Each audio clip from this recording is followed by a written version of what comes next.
Alright, so in the garage, and I'm going to do a review of a chainsaw. Brand is Neo-tec. Never heard of them.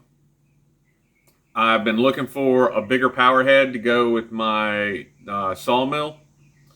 And I called up a buddy of mine that I used to deal with all the time back in Virginia. And we, got noises, sorry. And I told him just to be on the lookout for a power head for me. I was expecting probably to get something that would need to be rebuilt or something like that. Generally, I work with steel. Don't mind Husqvarna too much, and it's just what it was. So he calls me up. He goes, "I got a power head for you. I'm sending it to you. Have a nice life." And I get it, and it's this. Beggars can't be choosers. Uh, and I didn't, it was free. So we're gonna look it over. I haven't run it yet, and I got to modify the sled before I can put it on my chainsaw mill. But I can already tell you right now, just from starting it and just letting it warm up, doing general stuff, the bar oiling system on this is less of an oiling system and more of an Exxon Valdez just crashed in the Pacific. If you're too young to know what the Exxon Valdez crash was, sorry. This thing leaks.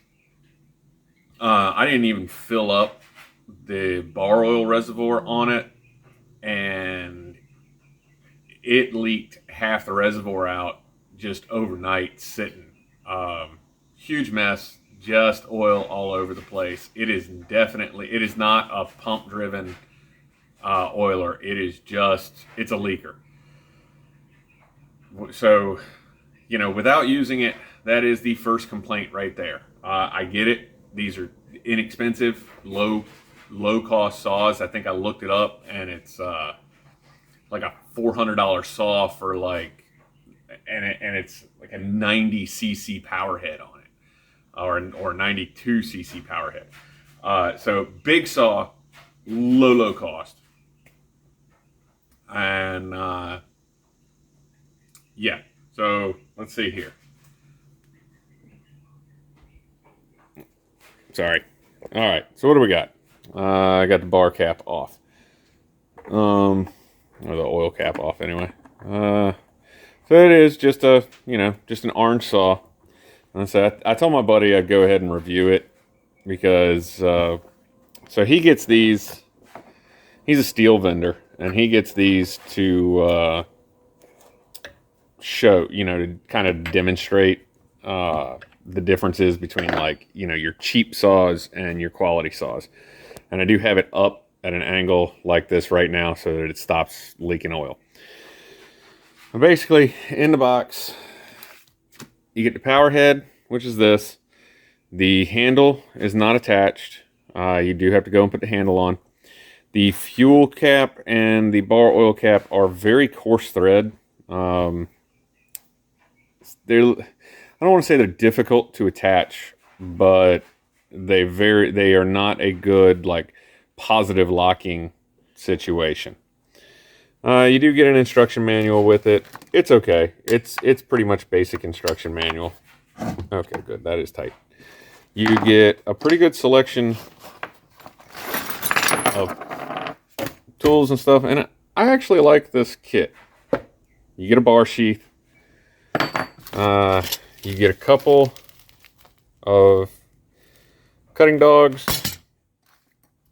You get 2 additional gears. This is a 3/8 8-tooth. This is what is this? 404 7-tooth or 404 7-tooth. Comes with a 3/8 7-tooth on it. It comes with standard T-handle pull start, but it also comes with extra start line and a nice big D-grab handle. So if you're using gloves and stuff, it is easier. No, this did not come with it. Had to think about that for a minute. My kid's been adding stuff. You get T-handle Torx, T-handled 8mm. You get some extra bits and bobs, chain holder, bar prop for when it's got a bar in it. Actually comes with piston ring compression tools, which, I mean, I have a set, but that's kind of nifty. That probably is ominous. Let's see here. You get your idle screws. You got a 10 and an 8 double-ended wrench, and you got your scrunch with your basic common sizes. You get your bar plate, and you got your 2 nuts. They're separate, which, I don't know. Stuff like that's been around forever. I'm not a super big fan. I prefer it when they're integrated into those so you don't drop them and lose them. But again, you know, this is extremely low cost for an extremely big saw.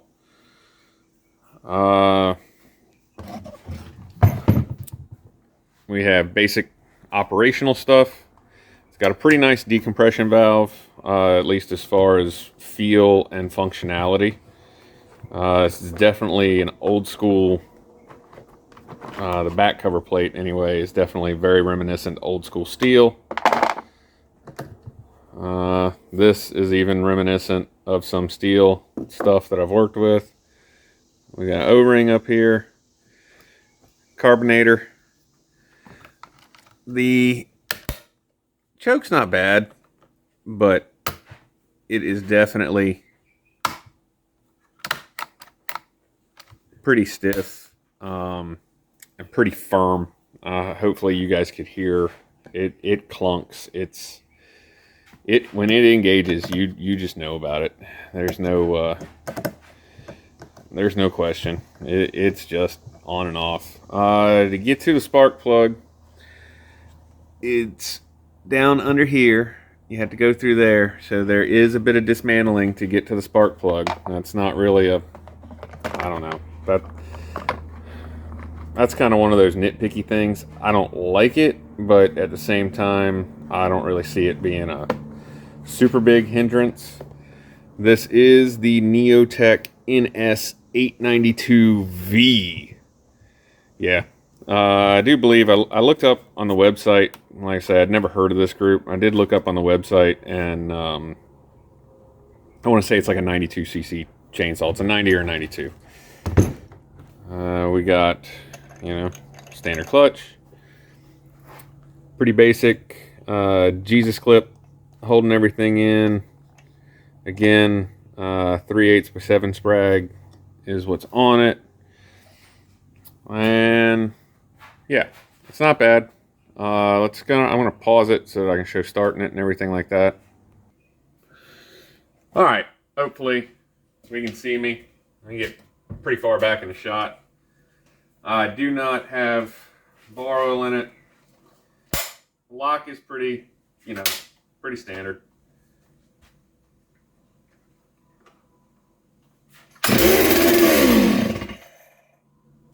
Actually, not bad considering it's been 2 days since I started it. Half choke.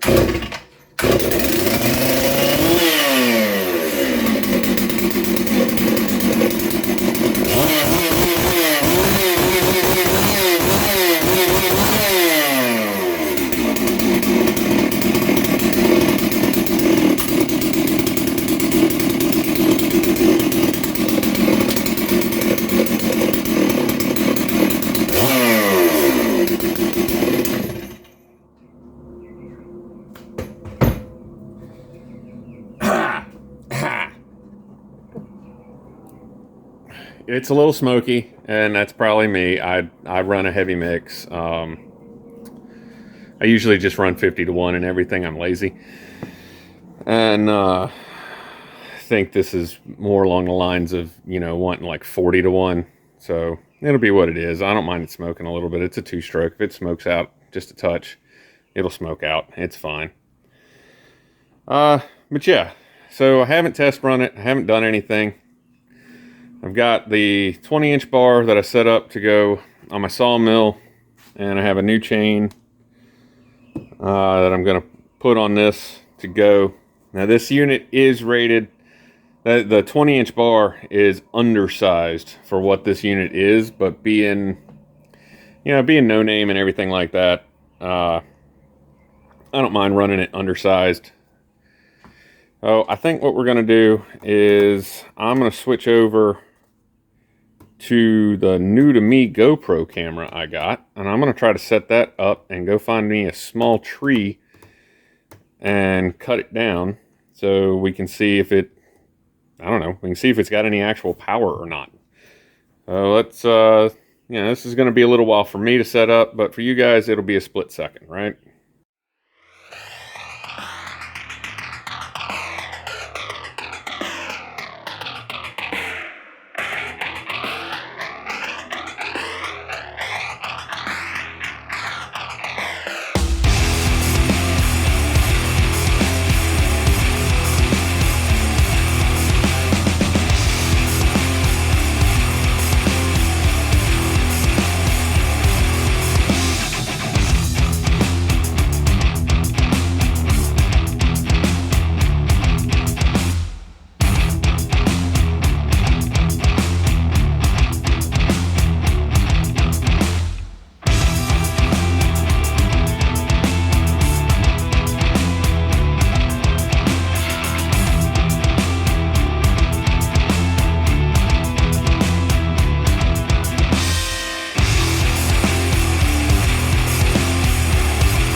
Okay, so I don't know if the GoPro video stuff is going to work or not. I had a heck of a time just finding a good spot to stick the camera. So there'll either be some footage in there or there won't. And what it's going to be, because I'm quality.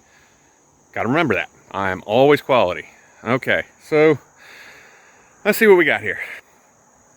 All right, only casualty on the saw. Nameplate is now missing.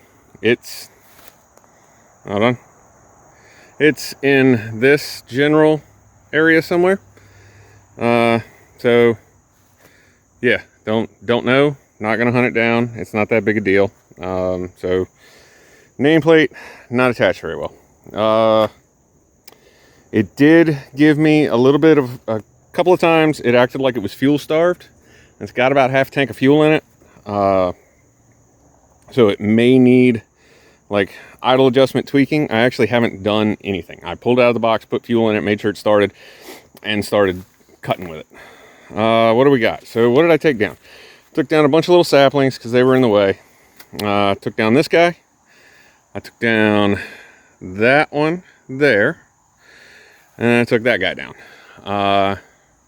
Quick, fast, in a hurry, did its job properly. I can't complain about how it took stuff down. Sorry, I'm looking at other trees. I want to bring my Jeep trail up through here and around, and then cut, and then start going up into this general area. I think I want to leave this crazy dude here. But I don't know. I also got to get in touch with a forestry person so that I can figure out if I can do anything with this land, or if I'm just going to be cutting firewood for the rest of my life. And but yeah, so it did run. It ran well. It didn't bog out on me while I was using it. Like I say, my problem was at idle, and then kind of a hard restart. It was a little, took a little oomph. Didn't really want to start right off the bat. But yeah, actually,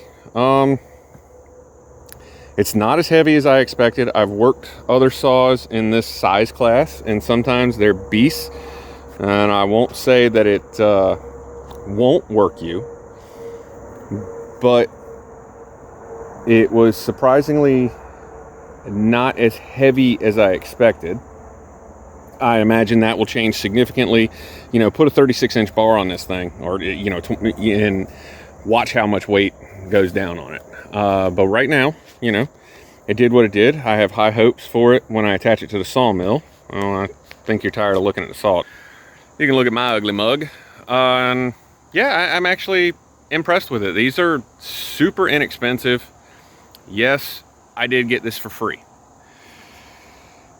No, it's not a paid sponsorship. It's not a sponsorship. This came from my buddy who does stuff, and he's like, hey, just go ahead and this is what you're looking for.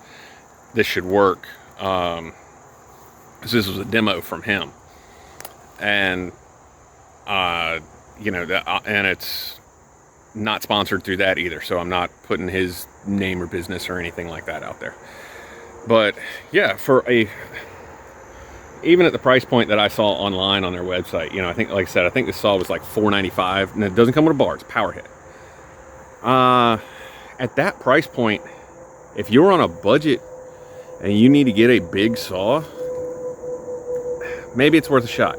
Now, I will have to come back in a year and be like, okay, this thing launched its piston, or it ate itself alive, or whatever it happens to be, and, you know, we can go through that then. See, sorry, I'm hot, and see what happens after that. For initial points, though, the nameplate is not held on worth a toot. The bar attachment nuts are not captive. They, you know, they're old school style. You can drop them on the ground and lose them, so be careful with that. And the oiler mechanism on it, I don't like it. It just dumps oil out of the bar oil. If there's oil in it, it's dumping it. I would say if you buy one of these, drain the bar oil after every use. You know, I would not want this thing sitting around my garage or my shed or anywhere dumping oil like that. And it's a waste of oil. You know, I know some of you guys probably still use waste oil anyway. You know, used engine oil and things like that. But this really is wasting oil. It went through a substantial amount just overnight, sitting still, not running. So don't like that at all. That is terrible. Outside of that, though, so far so good. It cuts. It does what I want it to do. I'll need to modify my sled attachment so that this will go on the sled, and then I can pull. I can try to do some video of doing other logs and stuff like that. I might actually be able to get some. Boards out of this bigger one that I cut down. These smaller ones I might make posts or something with. But yeah, now that I've kind of trapped myself in here and have to climb out with everything, it's fine. So get out, have a nice day. If you're looking for an inexpensive saw that appears to be able to do something without immediately imploding, the Neo-tec, what did I say, it was an 892, seems like it might be a good option. In a month, in a year, in 2 weeks, I might be able to come back and say, oh, hey, this is a big pile of poop. But right now, seems okay. So keep that in mind. That's my opinion of it. And get out, have fun, do something you like, and we'll get to this sometime later.